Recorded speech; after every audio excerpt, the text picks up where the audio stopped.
নমস্কার বন্ধুরা, আমি রুমেলের রুমিজ টেস্ট অ্যান্ড ট্রাভেলসে সকলকে অনেক অনেক স্বাগত।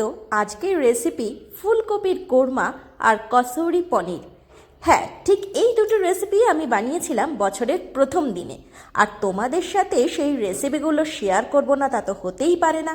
তাহলে চলো পুরোপুরি ভিডিওটা দেখে নাও উইদাউট স্কিপ করে।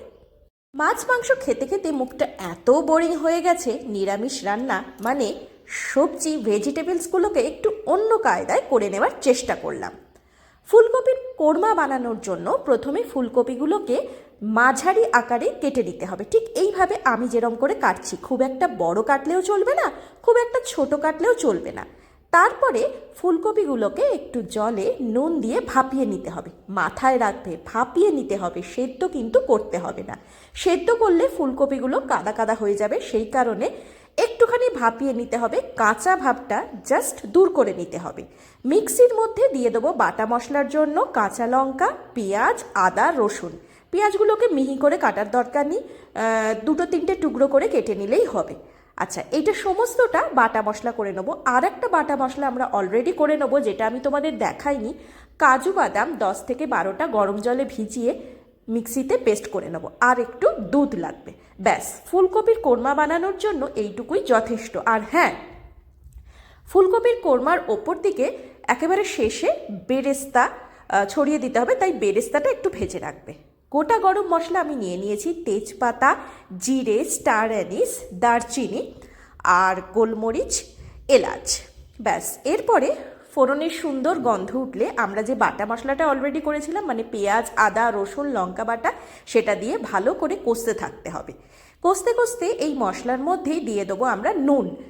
আর যদি তোমরা মনে করো অল্প একটু হলুদও দিতে পারো। অনেকে না সাদা সাদা ব্যাপারটা পছন্দ করে না। ভালো করে কষিয়ে তার মধ্যে একটু কাজু বাদাম বাটা দিয়ে দেবো। আর কাজু বাদাম বাটা দেওয়ার পরে ভেজে রাখা ফুলকপিগুলোকে ভালো করে কষাতে থাকবো 3 থেকে 4 মিনিট। একটু তেল তেল ছেড়ে এলে বা ওপর দিয়ে তেলটা দেখা গেলে তারপরে কিন্তু আমরা অন্যান্য ইনগ্রিডিয়েন্টসগুলো ব্যবহার করব। সামান্য একটু দুধ দিয়ে দিলাম। মাথায় রাখবে, দুধটা কিন্তু ফুটন্ত দুধ দেবে না, একেবারেই ঠান্ডা দুধ দেবে। আর দুধ যখন ব্যবহার করবে তখন আঁচের ফ্লেম কিন্তু মিডিয়াম থেকে লোয়ের দিকে রাখবে। আর ওপর দিয়ে আরও একটু ঝালের জন্য কাঁচা লঙ্কা ছড়িয়ে দিলাম। আর তোমরা সামান্য একটু চিনিও ব্যবহার করতে পারো, কিন্তু আমি সেটা করিনি। আর ওপর দিয়ে যা বলেছিলাম একটু বেরেস্তা ভেজে রেখেছিলাম সেটা ছড়িয়ে দেবো। তবে বেরেস্তাটা যদি কেউ পছন্দ না করো, নাই দিতে পারো, কিন্তু আমি বলবো বেরেস্তাটা ছড়িয়ে দিলে ফুলকপি কোরমার স্বাদটা অসাধারণ হয়। আচ্ছা, দুধের পরিবর্তে কেউ যদি দই চাও, দইও ব্যবহার করতে পারো। এরপরে বানিয়ে নিয়ে চলো কসৌরি পনির। পনিরগুলোকে প্রথমে মাখন দিয়ে ভালো করে ভেজে নেব। পনিরগুলো ভাজা ভাজা হয়ে যাবে, তারপরে আলাদা পাত্রে তুলে রেখে, আলাদা পাত্রে যখন তুলে রাখবো তখন একটু জল মিশিয়ে দেবে যাতে পনিরগুলো সফট থাকে। আর লক্ষ্য রাখবে এই সময় আঁচ যেন হাই না থাকে, মানে খুব একটা বেশি ভাজা যাবে না। এরপর ওই মাখনের মধ্যেই কাজু বাদাম, পেঁয়াজ, আদা, রসুন আর লঙ্কা ভালো করে ভেজে নিলে এই ভাজাটা পুরোপুরিভাবে আমরা কিন্তু মিক্সিতে পেস্ট করে নেব। এরপর কড়াইতে সামান্য একটু সাদা তেলও দিতে পারো। আচ্ছা, যখন ভাজবে একটুখানি নুনও ছড়িয়ে দেবে, যাতে মশলাটা যখন তৈরি হবে তখন যেন একটু নুন ব্যাপারটা থাকে। হলুদ দিলেও দিতে পারো, নাও দিতে পারো।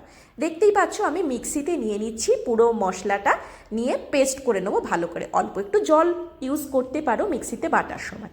এরপর তেজপাতা, গোটা গরম মশলা হিসেবে গোলমরিচ, দারচিনি দিয়ে বাটা যে মশলাটা করেছি অলরেডি, সেটা ভালো করে কষিয়ে নেবো। আচ্ছা, মিক্সিতে বাটার সময় মশলাটাতে একটু নুন দিয়েছি, তাই এই সময় নুনটা দিলে খেয়াল রাখবে যাতে দুবার নুন দেওয়ার জন্য বেশি নোনতা না হয়ে যায়। আর এর সঙ্গে অবশ্যই কসৌরি মেথিটা দেবে যাতে একটা সুন্দর স্মেল হয়। আর এই কসৌরি পনিরে কসৌরি মেথির পাতার যে স্মেলটা, সেটাই কিন্তু মেন ডিপেন্ডস করছে কারিটার সুন্দর গন্ধের জন্য। এরপর দেখতেই পাচ্ছ পনিরগুলোকে কিন্তু আমি হালকা ভেজেছি, খুব একটা লাল কিন্তু হয়নি, সাদাটে ভাবটা রয়েছে। আর এটাই দরকার, জাস্ট কাঁচা ভাবটা সরিয়ে দেবে, আর কিচ্ছু লাগবে না। ভালো করে কষাতে থাকতে হবে।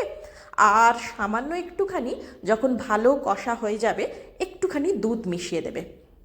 আর নামানোর আগের মুহূর্তে দেবে একটুখানি গুঁড়ো গরম মশলা। ব্যাস, অল্প একটু সামান্য জল দিয়ে ভালো করে ফুটিয়ে নেবে। হ্যাঁ, এর মধ্যে কিন্তু কোনো রকম আলু নেই, ফুলকপির কোরমাতেও কোনো রকম আলু নেই, আর কসৌরি পনিরেও কিন্তু কোনো রকম আলু নেই, আলু ছাড়াই এই দুটো রেসিপি আমি দেখিয়েছি। তাহলে বন্ধুরা, পুরো ভিডিওটা তোমাদের কেমন লাগলো অবশ্যই আমাকে জানিও। ভালো লেগে থাকলে like, share, subscribe my channel Rumi's taste and travels.